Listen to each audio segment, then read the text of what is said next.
ઓમ નમઃ.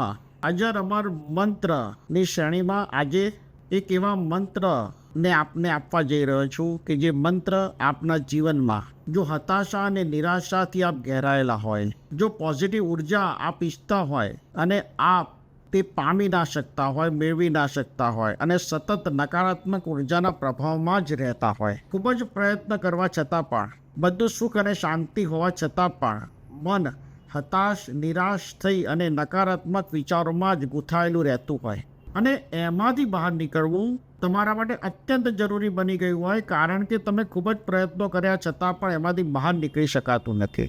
ઘણીવાર આવું થવાનું કોઈ કારણ પણ તમને ના હોય કે ખબર ના હોય કે આવું કેમ થાય છે. બની શકે કે તમારા રૂટીન કામથી તમે કંટાળ્યા અથવા તો માનસિક રીતે થાક્યા હોય, એવું પણ બની શકે.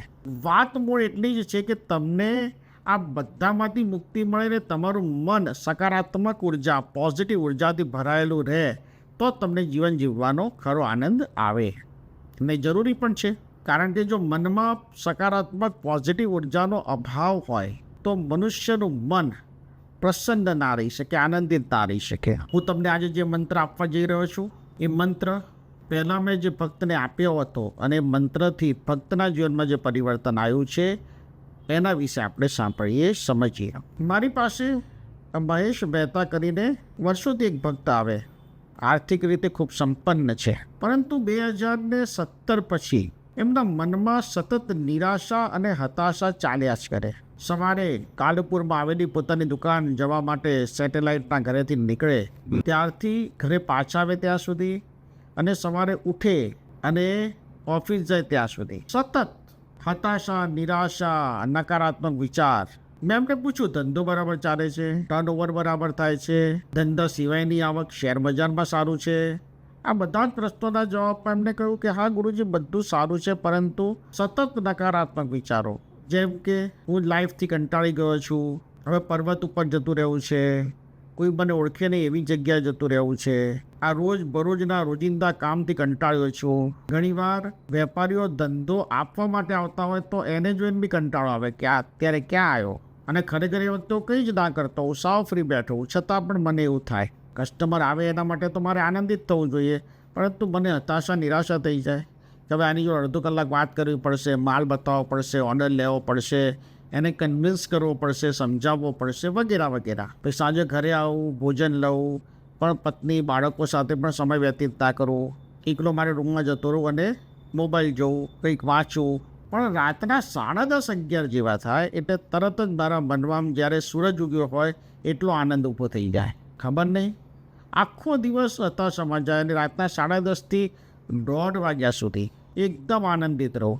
બેડરૂમમાંથી બહાર આવું, ડ્રોઈંગ રૂમમાં બેસું, ટીવી ચાલુ કરું, કોઈ પિક્ચર હોય, મૂવી, કોઈ સિરિયલ, ન્યૂઝ વગેરે જોઉં, મારા મનના વિચારોમાં રહું, આનંદિત રહું. એ વખતે ઓમકાર ચાલીસાનો પાઠ કરું, મંત્ર કરું, બધું એ વખતે જ કરું જ્યારે મારું મન પ્રસન્ન અને આનંદિત હોય. મારા ધર્મપત્ની ઘણીવાર કહે કે તમે આ 10:30 પછી તો એકદમ આમ ખીલી જાઓ છો અને સવારે ઉઠો છો ત્યાંથી રાતના 10:30 સુધી તો મૂડલેસ રહો છો. મેં બહુ બધું પ્રયત્ન કર્યા, સાયકેટ્રિસ્ટ ડૉક્ટર પાસે જવાની ઈચ્છા પણ મેં વ્યક્ત કરી, પરંતુ મને મનમાં પાછું એવું પણ થયું કે ડૉક્ટર પાસે જઈશ, દવાઓ ચાલુ કરીશ અને એ દવાઓની ટેવ મને પડી જશે તો મારાથી છૂટશે નહીં. પણ હતાશા, નિરાશા માટે હવે શું કરું ગુરુજી? કેટલા વખતથી હું લડી રહ્યો છું. પછી મેં ભક્તશ્રીને મુખ મુદ્રાને ઓરા જોઈ અને મેં એમને કીધું કે તમને રિધમ નામનો દોષ છે. હવે તમને તો છે રિધમ શું છે? રિધમ નામનો દોષ એવો હોય કે તમને જીવનની અંદર તમારા પોતાના માટે જે જોઈતો સમય હોય ને એ સમયનો અભાવ સતત રહ્યા કરે.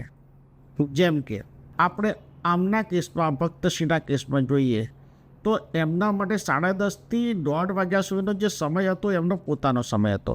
એ દરમિયાન એ ન્યૂઝ જોતા હતા, ટીવી જોતા હતા, મૂવી જોતા હતા, પુસ્તક વાંચતા હતા, મંત્ર કરતા હતા, તો એ વસ્તુ એમને આનંદિત કરતી હતી. જ્યારે સવારે 7 વાગ્યાથી જે ચક્ર ચાલુ થતું હતું, સવારે ઉઠો, બ્રશ કરો, તૈયાર થાઓ, દુકાને જાઓ, દુકાન ખોલો, સાંજે દુકાન વસ્તી કરો, ઘરે આવો, ભોજન લો, ટૂંકમાં આ એક વર્ષોથી 30 વર્ષથી એક દિનચર્યા જે ચાલી રહી હતી એ દિનચર્યાએ એમને હતાશ અને નિરાશ કરી દીધા હતા. મેં એમને રિધમ દોષમાંથી મુક્ત થવાનો મંત્ર આપ્યો. એમને મને કહ્યું કે ગુરુજી, હવે મારી આ પરિસ્થિતિ મંત્રથી સુધરશે ખરી?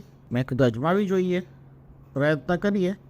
મને તો ચોક્કસ ખબર છે કે સુધરી જશે, પણ તમે જ્યાં સુધી મને આવીને એવું ના કહો કે ફરક પડ્યો છે, કે મંત્ર ઇફેક્ટ કરે છે, ત્યાં સુધી હું તમને કઈ રીતે કહું કે ફરક પડશે જ.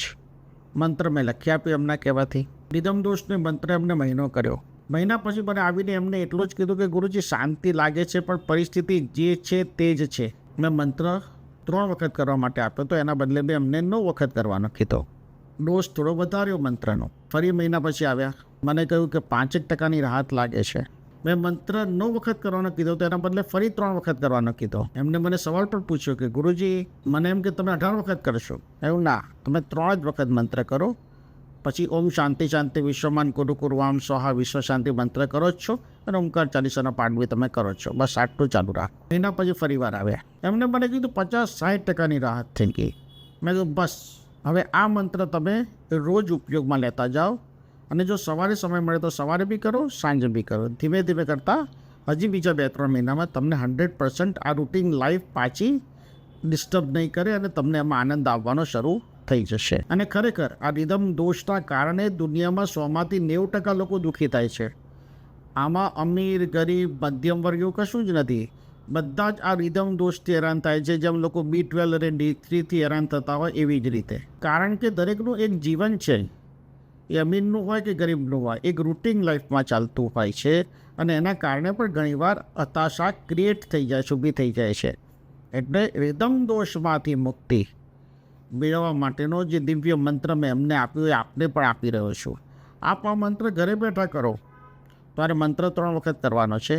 ત્યારબાદ ઓમ શાંતિ શાંતિ વિશ્વમાન કુરુ કુર્વામ સ્વાહા 27 વખત કરી સંકલ્પ કરવાનો છે કે હતાશા નિરાશા દૂર થાય અને સકારાત્મક ઉર્જા જીવનમાં ઊભી થાય. અને ત્યારબાદ ઓમકાર ચાલીસાનો પાઠ એકવાર કરવાનો છે. 6 મહિના પછી એક મિરેકલ થયો એમના જીવનમાં. આ વાત મેં છેલ્લે માટે બાકી રાખી હતી કે પ્રવચનના એન્ડમાં તમને આ વાત કહું. 6 મહિના બાદ એમના જીવનમાં એ પરિવર્તન આવ્યું કે પોતે માનવ સેવાના કાર્યમાં લાગી ગયા. રવિવારનો સમય આવે ત્યારે માનવ સેવાનું કાર્ય જેને કહેવાય ને કે કરવા માટે તત્પર થઈ જાય. માનવ સેવાના કાર્ય માટે જતા થઈ ગયા. એ પોતે પરિવારમાં સમય આપતા થઈ ગયા. એનાથી વિશેષ જે લોકો સાથે એમને દ્વેષભાવ હતો, વેરભાવ શબ્દ તો ના વપરાય, પણ થોડો દ્વેષ સંબંધીઓ સાથે થયો હતો, 2 વ્યક્તિઓ સાથે, એમાં પણ એમને સામેથી સમાધાન કરીને સંબંધને નોર્મલ કર્યો. એ ખુશ રહેવા લાગ્યા, અને આજે પણ ખુશ રહે છે.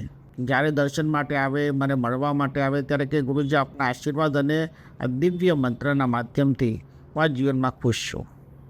આપ સૌ ભક્તોને પણ હું આ જ મંત્ર આપી રહ્યો છું, જે આપની સ્ક્રીન ઉપર લખાયેલો છે.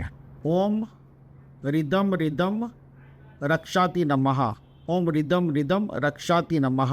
ઓમ રિધમ રિધમ રક્ષાતિ નમઃ. આ મંત્ર 3 વખત કરવાનો.